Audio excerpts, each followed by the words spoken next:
asalaamu calaykum waraxmatullaahi wabarakaatu. caawa waxaan joognaa magaalada Brussels oon soo booqanay walaalkeen liibaan mustafa xasan.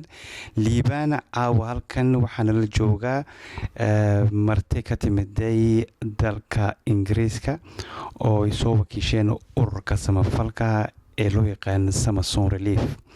ururkaas oo kusoo booqday kusoo siyaartay deeq lacagana ay dadka ingiriiska degan adiga daraadda u soo ururiyeen rabaana inay kugu wareejiyaan. liibaan kusoo dhawow. waan soo dhaweeya. horta marka ugu horeysa waan salaamayaa, salaanta islaamka baan igu salaamayaa.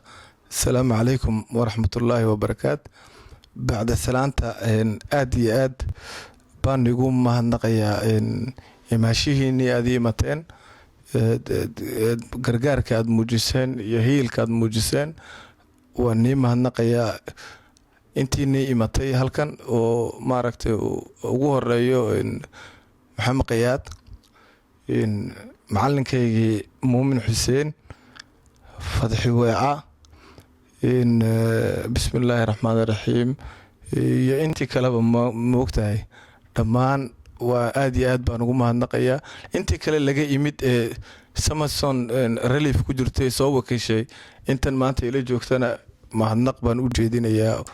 waad mahadsantihiin baan leeyahay. marka ugu horeysa aad iyo aad baan ugu mahadnaqayaa. aad iyo aad baad u mahadsantahay liibaan. liibaan dadkana soo wakiishay waxay ka kala yimaadeen magaalooyin sida London, gaar ahaan magaalada Hayes, waxaa ku xigay magaalada Luton, Northampton, Coventry oo si gaara kuu soo salaamaysay, Birmingham oo qeyb libaaxa ka qaadatay, haddaan ilaawin magaalooyada waxaa ku xigtay iyaduna Wolverhampton la yidhaahdo, iyo West Bromwich.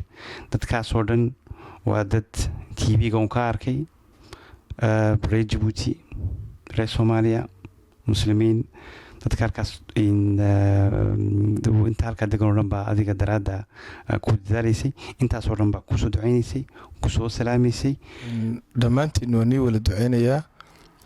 magaalooyinka kala duwan ee boqortooyada UK-da ku yaala, dadka ka kala socda magaalooyinka oo dhan dhammaantiin waa nii duceynayaa. si aad igu soo gargaardheen, gargaarka aad ii muujiseen, hiil iyo hooga aad siiseen waqti adag, waqtigaasoo ah oo nolosha Yurubtana aan ognahay in aad u adag tahay.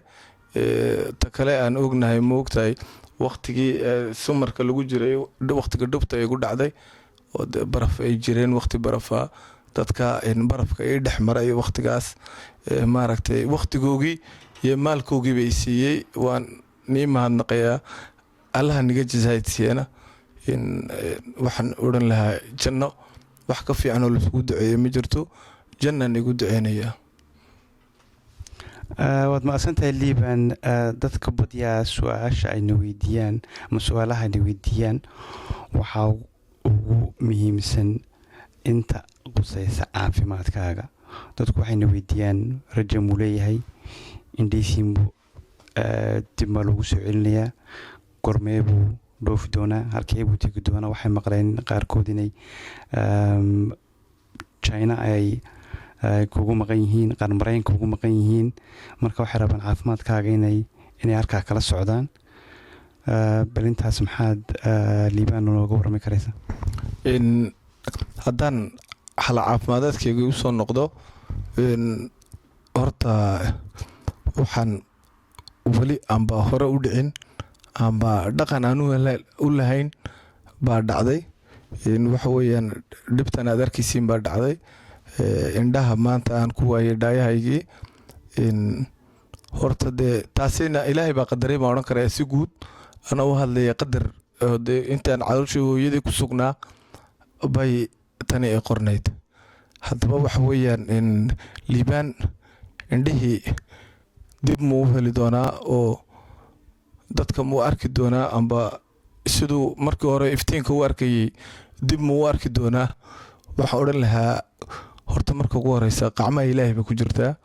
ducadoon badino, qiyaamkoon badino, oon ilaahay shalayba na siiyey indhaha anigoo weydiisan aan ku soo dhashay anoo indhaqaba maantana iga qaaday baan imikana waan anakoo ducaynaynaa aan leeyahay maaragtay oon baryano oon ilaahu leelahay nuurka ilaahu ii soo celi ummadda islaamka caalamka oo dhan ay ugu soo ducaynaysaa taasi waa tii guud tagaarana wallaahi dad baa wadwada waxaa la idhahdaa soomaalidu nin buka 100 u talay bay tiraahdaa 100 waxay ahayd marka bugtaanta caadiga oo qofku u buko halkan dee nin buka 100 kun u tali bay noqotay oo dad badan baa adigu caafimaadkii ninba dhinac ka wada waa sidaad sheegtay shiina waxbaa laga helay maraykan waxbaa laga helay wadanadii kale kutirikuteena bay noqdeen laakiin waxa weeyaan wixii laga helay baan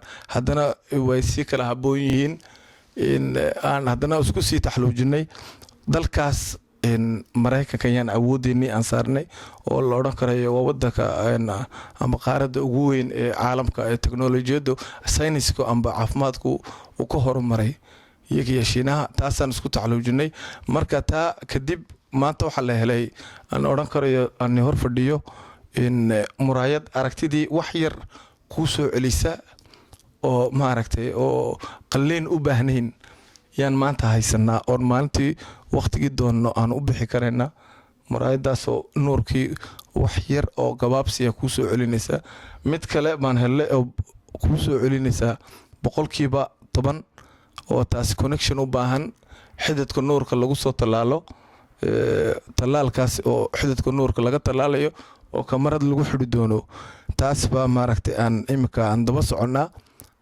oon ku tala jirnaa haddii ilaahay idhaahdo taas haddaan weynana waxaan u soo noqonaynaa teennii hoose ee muraayadii la xidhinaya kamarada wadatay ee qalliinka u baahnayn taasi waa dhinaca yaan odhan karayaa dhinac guud haddii aan ka hadlana waxaan haddana odhanayaa oo kale indho qof inta laga saaro qof kale loo xidho maanta sayniskan maynu gaadhin yaan odhan karayaa cilmigan laakiin uu gaari doonaa baa layidhi 3 ilaa 6 sano ee soo socda dalka shiinaha iyo ka hirgelaysaa oo maanta tijaabintii socdaalka animalka amba xawayaanka ku tijaabiye hore ugu tijaabiyey oo 3 ilaa 6 sano soo socda ay halkaa ay ka bogsan doonaan 5 sano ilaa 10 sanana uu maraykanku ku gaari doono isagoo sanadaha uu ka dambeynayay ansixintii baarlamanka iyo tahay maaragtay madaxtooyadii marka caafimaaded la gaaro waxa la mariyaa qaraara la mariyaa baarlamanka